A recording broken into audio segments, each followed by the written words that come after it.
स्वागत है आपका जी अकेडमी के डेली करंट अफेयर्स में। आज है तारीख 3 जून। तो चलिए स्टार्ट करते हैं। देखते हैं क्वेश्चन नंबर 1। तियानजोऊ 2 किस देश का अंतरिक्ष यान है? तो देखिए तियानजोऊ ये जो नाम है, ये नाम ही पता चला चाइना का है, तो इसका ऑप्शन हो जाएगा सी, चीन।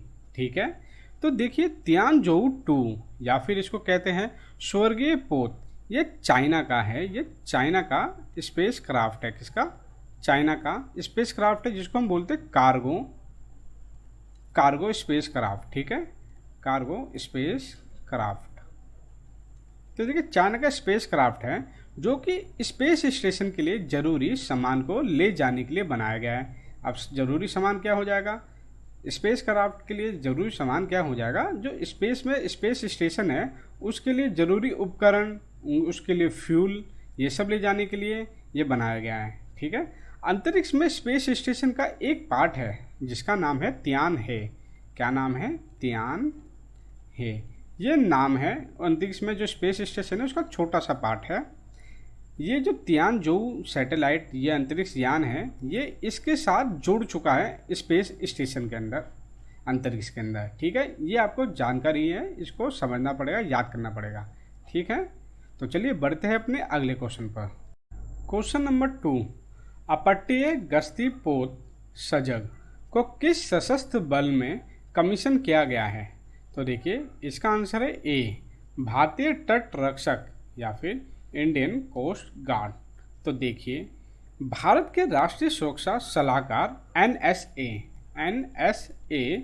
अजीत डोभाल द्वारा अपट्टीय गश्ती पोत आईसीजी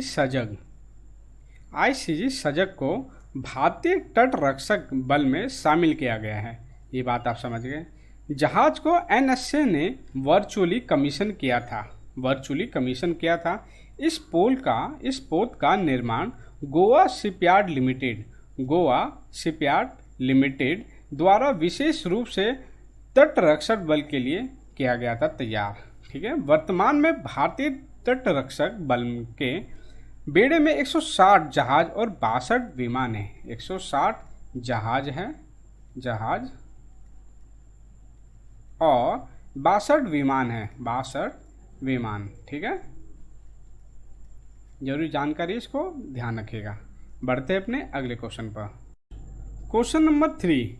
जल जीवन मिशन के तहत मध्य प्रदेश को राज्य के सभी ग्रामीण परिवारों को सुरक्षित और पीने योग्य पेयजल, मतलब पीने योग्य पानी उपलब्ध कराने के लिए कितनी राशि दी गई है?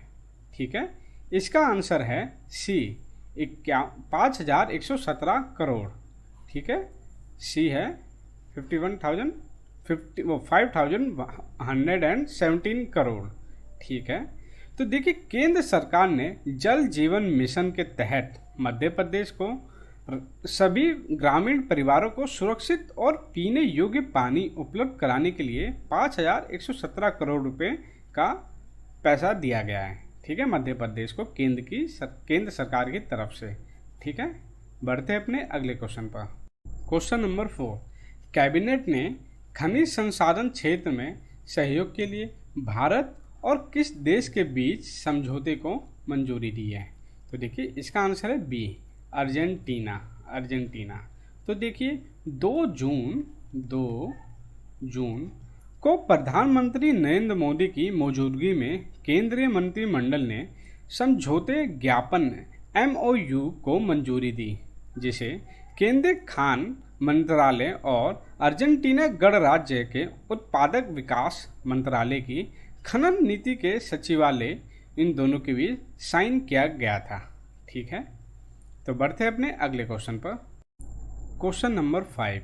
कौन सा टीका 1 जून 2021 को WHO की आपातकालीन उपयोग सूची प्राप्त करने वाला 8वां टीका बन गया? तो देखिए इसका आंसर है बी, सिनोवैक इसका आंसर है। तो देखिए WHO या फिर विश्व स्वास्थ्य संगठन 1 जून 2021 को चीनी कोविड-19 वैक्सीन साइनोवैक, तो देखिए ये चाइना की वैक्सीन है, ये सिनोवैक चाइना की वैक्सीन है, ठीक है। आपातकालीन उपयोग के लिए मंजूरी दे दी है WHO ने इसको, ठीक है। इस साइनो वैक्सीन को WHO से आपातकालीन उपयोग सूची को प्राप्त करने वाला ये 8वां टीका बन गया है, जो अभी मैंने आपको बताया। ये वैक्सीन निर्माण के लिए चीनी फार्मास्यूटिकल कंपनी सिनोवैक बायोटेक ने किया है। किसने? सिनोवैक बायोटेक कंपनी ने, जो कि चाइना बेस्ड कंपनी है, इस कंपनी ने इसको निर्मित करा है, किसको? साइनोवैक वैक्सीन को, ठीक है। बढ़ते हैं अपने अगले क्वेश्चन पर। क्वेश्चन नंबर 6, किस संगठन ने किसानों के लिए दुनिया का पहला नैनो यूरिया लिक्विड पेश किया है? तो देखिए इसका आंसर है डी, भारतीय किसान और उर्वरक सहकारी लिमिटेड। डी ऑप्शन है। Indian farmer fertiliser cooperative limited, ठीक है। Indian farmers fertiliser cooperative limited, जिसको हम इफको भी बोलते हैं, अपने 50वें वार्षिक आम सभा वर्चुअल मीटिंग के दौरान किसानों के लिए दुनिया का पहला नैनो यूरिया लिक्विड पेश किया है। ये मिट्टी में यूरिया के अत्यधिक ज़्यादा इस्तेमाल को कम करेगा और फसलों को मजबूत स्वस्थ बनाएगा, ठीक है। यह है इसकी बेसिक इन्फॉर्मेशन। बढ़ते हैं अपने अगले क्वेश्चन पर।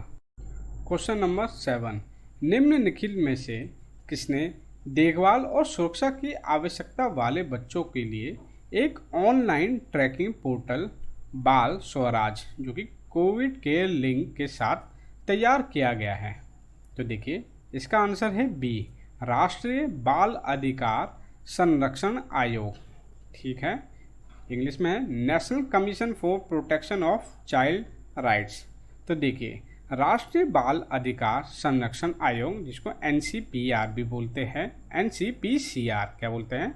NCPCR, ठीक है, ये बोलते हैं इसको NCPCR, ने देखभाली और सुरक्षा की आवश्यकता वाले बच्चों के लिए एक ऑनलाइन ट्रैकिंग पोर्टल बाल स्वराज कोविड केयर लिंक तैयार किया है। पोर्टल का उद्देश्य कोविड-19 से प्रभावित बच्चों को बाल कल्याण समिति CWC बाल कल्याण समिति के समक्ष पेश करने से लेकर उन्हें माता पिता या फिर गार्डियन या फिर रिश्तेदारों को बच्चों की बहाली तक ट्रैक करता है ये, ठीक है।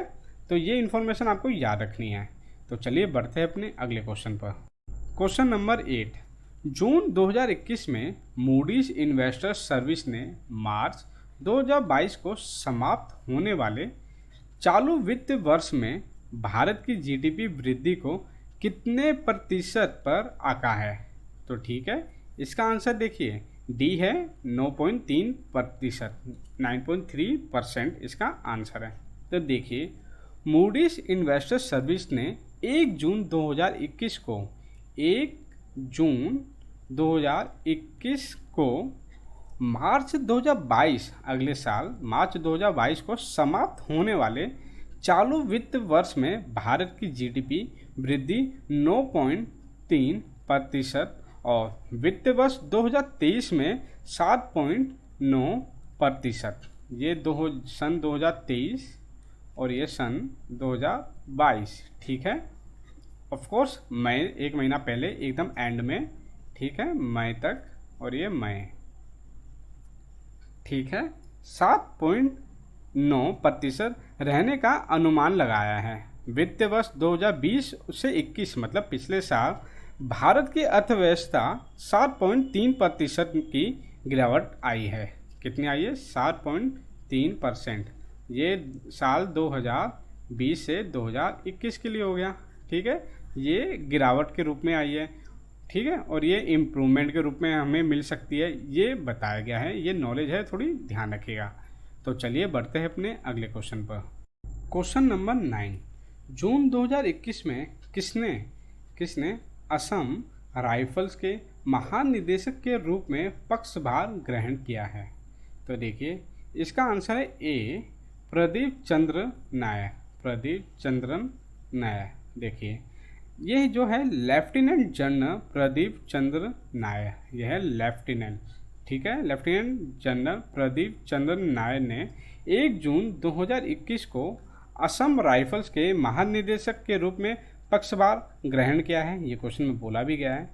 इससे पहले उन्होंने असम राइफल में एक महानिरीक्षक और एक कंपनी कमांडर के रूप में कार्य किया था उस वक्त, ठीक है। वह अति विशिष्ट सेवा पदक और युद्ध सेवा पदक से सम्मानित है, जिसको हम बोलते हैं अति विशिष्ट सेवा, क्या बोलते हैं, अति विशिष्ट सेवा और युद्ध सेवा, इनको ये दोनों मेडल से सम्मानित किया हुआ है। ये ध्यान रखिएगा, इम्पोर्टेंट नॉलेज है। तो चलिए बढ़ते हैं अपने अगले क्वेश्चन पर। क्वेश्चन नंबर 10, किस राज्य सरकार हाल ही में मई 21 में संरक्षण मंत्रियों की अवधारणा पेश की है? ठीक है, इसका आंसर देखिए बी, असम, जिसको हम असम बोलते हैं, ठीक है। तो देखिए, असम सरकार ने अभिभावक मंत्री की प्रणाली शुरू की है। इस प्रणाली के अनुसार जिले में जनता के लिए सरकार ने नीतिगत निर्णय, प्रशासनिक सुधार और अन्य कल्याणकारी योजनाओं के कार्यों के लिए 13 मंत्री हैं, उनको जिम्मेदारी उनको सौंपी गई है। हर एक मंत्री राज्य में से 2 से 3 जिलों को वो अपने अंडर लेंगे, उसकी उनमें सुधार करेंगे। हर राज्य में से 2-3 जिलों को वो लेंगे मंत्री, ठीक है। तो ये है इम्पोर्टेंट नॉलेज इस क्वेश्चन की, तो इसको ध्यान रखिएगा। तो दोस्तों, आज के लिए लेक्चर हम यहीं पे एंड करते हैं। अगर आपको करंट अफेयर से रिलेटेड आज 3 जून के लिए कोई PDF चाहिए होगा, जिसमें मैंने सारी एक्सप्लेनेशन लिख रखी है हिंदी और इंग्लिश में, PDF चाहिए तो नीचे डिस्क्रिप्शन बॉक्स में क्लिक करके आप उसकी लिंक देख सकते हैं। और इस क्वेश्चन को प्रैक्टिस करने के लिए भी आप डिस्क्रिप्शन के अंदर लिंक देख सकते हैं। तो चलिए मिलते हैं आपसे अपनी अगली वीडियो में, तब तक के लिए धन्यवाद और जय हिंद।